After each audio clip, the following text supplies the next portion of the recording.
इस रील को सेव कर लो और अपने दोस्तों के साथ शेयर कर दो, क्योंकि आज के इस रील में सिर्फ और सिर्फ 3 मिनट में हम लोग बाइनरी सर्च के सबसे इंपॉर्टेंट कॉन्सेप्ट लोअर बाउंड और अपर बाउंड के बारे में जानेंगे, जो कि हर एक क्वेश्चन में यूज होता है बाइनरी सर्च के। तो लोअर बाउंड क्या होता है? Smallest index such that array of that index is greater than equals to n। क्या मतलब हुआ कि तुम्हारे पास एक वैल्यू दिया हुआ है n, अब बोल रहा है कि तुमको उस एरे में उस वैल्यू के लिए लोअर बाउंड फाइंड करना है। तो लोअर बाउंड क्या होगा कि तुम्हारे एरे में प्रेजेंट कोई भी सा भी इंडेक्स पे जो भी एलिमेंट प्रेजेंट है वो एलिमेंट तुम्हारा जो गिवन एलिमेंट है उससे ग्रेटर देन और या फिर इक्वल टू होना चाहिए। तो अगर हमारा n 8 है तो उसके लिए लोअर बाउंड क्या हो जाएगा 2, क्योंकि इक्वल टू मिल गया। n अगर मेरा 16 है तो क्या हो जाएगा लोअर बाउंड 4 हो जाएगा, क्योंकि सबसे नजदीक तो हमारा वही है जो कि 16 से बड़ा है। और उसके बाद अगर तुम्हारा नहीं मिलता है तो तुमको जो भी एरे का साइज है वो रिटर्न कर देना। अगर मैं ड्राई रन करता हूं तो देखो ये मेरा गिवन एरे है और यहाँ पे मेरा लो है, यहाँ पे हाई है, और पहले स्टेप में अगर तुम मिड निकालने जाओगे तो हमारा मिड कुछ यहाँ पे आ रहा है। और फिर मैंने देखा कि जो मेरा एरे ऑफ मिड है वो हमारे n से बड़ा है, क्योंकि मेरा n अभी 1 है। तो जब मेरा n से बड़ा है तो मैंने क्या किया कि अपने हाई को उठा करके मिड के एक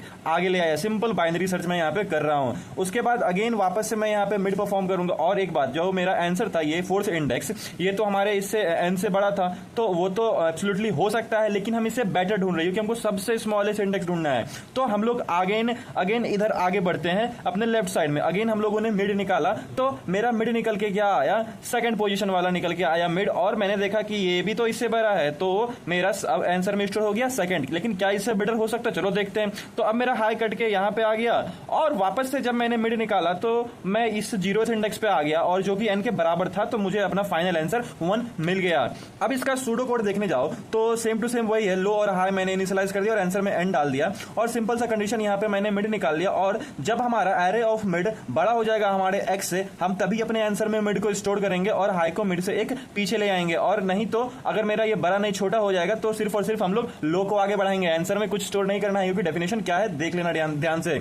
अब देखो, अगर तुम C++ यूजर हो तो तुम्हारे लिए बहुत ज्यादा सुविधा है, तुमको इतना ज्यादा सूडो कोड लिखने की कोई जरूरत नहीं है। सिंपल लोअर बाउंड का STL यूज करो और पैरेंथेसिस के अंदर array dot begin comma array dot and और कॉमा जो भी है तुमको एलिमेंट के लिए लोअर बाउंड ढूंढना है वो। और उसके बाद क्या होगा कि ये तुमको एक आइटरेटर रिटर्न करेगा उस लोअर बाउंड को पॉइंट करते हुए। तो तुमको अगर इंडेक्स निकालना है तो उस लोअर बाउंड के आइटरेटर को अपने एरे डॉट बिगिन से माइनस कर दो। अब आता है अपर बाउंड। अपर बाउंड में कुछ भी नहीं है, बस जो इक्वल टू का साइन था वो हट जाता है। Smallest index such that array of index is greater then n। तो क्या हो जाएगा, अगर हमारा x 6 है तो उसके लिए हमारा अपर बाउंड बन जाएगा 3, क्योंकि इससे हमारा बड़ा होना चाहिए, इक्वल टू नहीं। अगर x 11 है तो 9 और x 12 है तो फिर 10, क्योंकि यहां पर हमारा इक्वल टू वाला नहीं काम चलेगा, इक्वल टू से बड़ा होना चाहिए। और इन दोनों का टाइम कॉम्प्लेक्सिटी तुम्हारा हो जाएगा big O of log n to the power base 2।